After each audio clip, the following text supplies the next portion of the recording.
প্রিয় দর্শক, আজ আমরা কথা বলবো এমন একটি সিনেমা নিয়ে যা দক্ষিণ কোরিয়ান সিনেমার সেই মাস্টারপিস যা বহু যুগ পরও আমাদের গভীরভাবে নাড়া দেবে এবং আমাদের চোখে আঙুল দিয়ে দেখিয়ে দেবে সামাজিক রূঢ় বাস্তবতা। আর সেই বাস্তবতার মাঝে আমরা অনুভব করব এমন এক জীবনের গল্প যা কিনা শতবিরূপ পরিস্থিতিতেও আমাদের আশান্বিত করে, জীবনের গভীরতম আবেগের দিকে টেনে নিয়ে যায়। আমরা কথা বলছি লি চ্যাং ডং পরিচালিত 2002 সালে মুক্তিপ্রাপ্ত ওয়েসিস সিনেমাটি নিয়ে।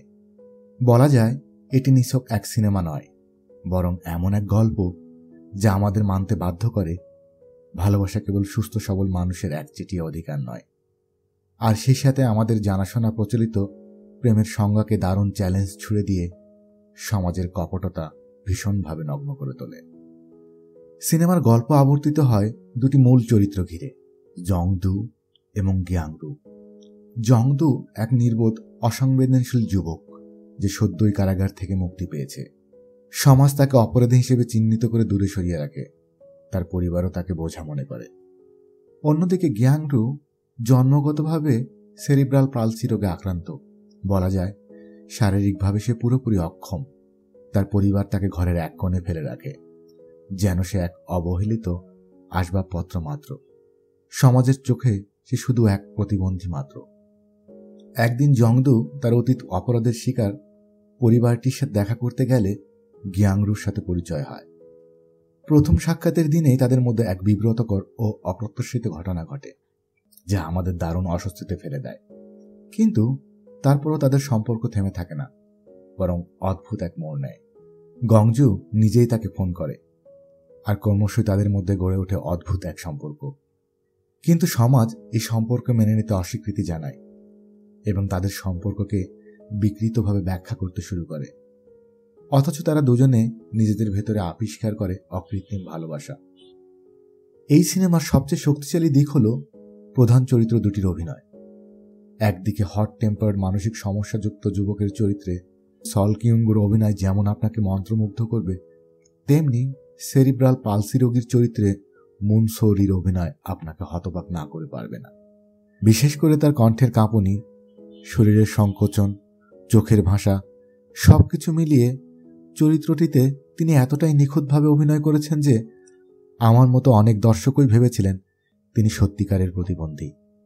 এছাড়াও সিনেমাটির উল্লেখযোগ্য দিক হল বাস্তবতা ও কল্পনার অসাধারণ মিশ্রণ।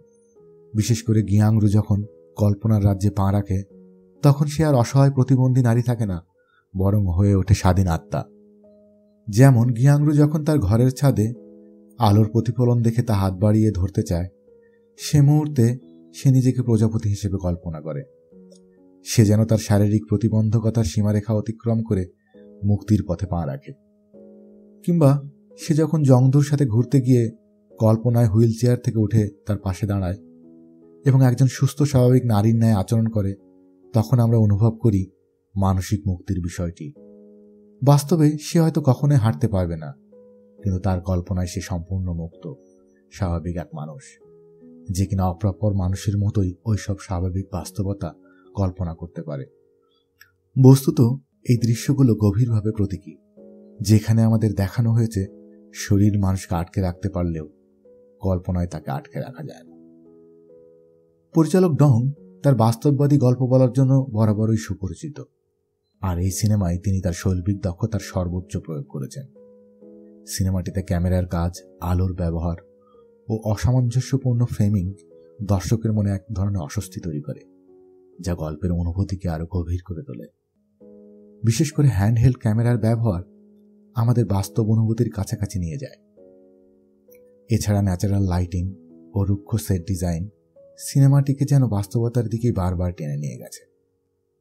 ওয়েসিস কেবলমাত্র একটি প্রেমের গল্প নয়, বরং এটি সমাজের অবহেলা ও সীমাবদ্ধতার বিরুদ্ধে এক শক্তিশালী প্রতিবাদ। এই সিনেমাটি আমাদের সেই সব চরিত্রের সামনে দাঁড় করিয়ে দেয় সমাজ যাদের বরাবরই উপেক্ষা করেছে। এই সিনেমা আমাদের বাধ্য করে সেই সব মানুষদের অনুভব করতে, যাদের প্রতি আমরা হয়তো কখনোই সত্যিকারের সহমর্মিতা দেখাইনি। এই সিনেমা দেখতে দেখতে আমরা অনুভূতির গভীরে হারিয়ে যেতে যেতে উপলব্ধি করি শারীরিক বা মানসিক প্রতিবন্ধকতা থাকলেও মনের স্বাধীনতা কেউ কেড়ে নিতে পারে না। মানুষ চাইলেই তার সীমাবদ্ধতা উতরে জীবনের দিকে ধাবিত হতে পারে। আশা করি এই অনবদ্য সিনেমাটি সম্পর্কে আপনারা আপনাদের মতামত শেয়ার করবেন।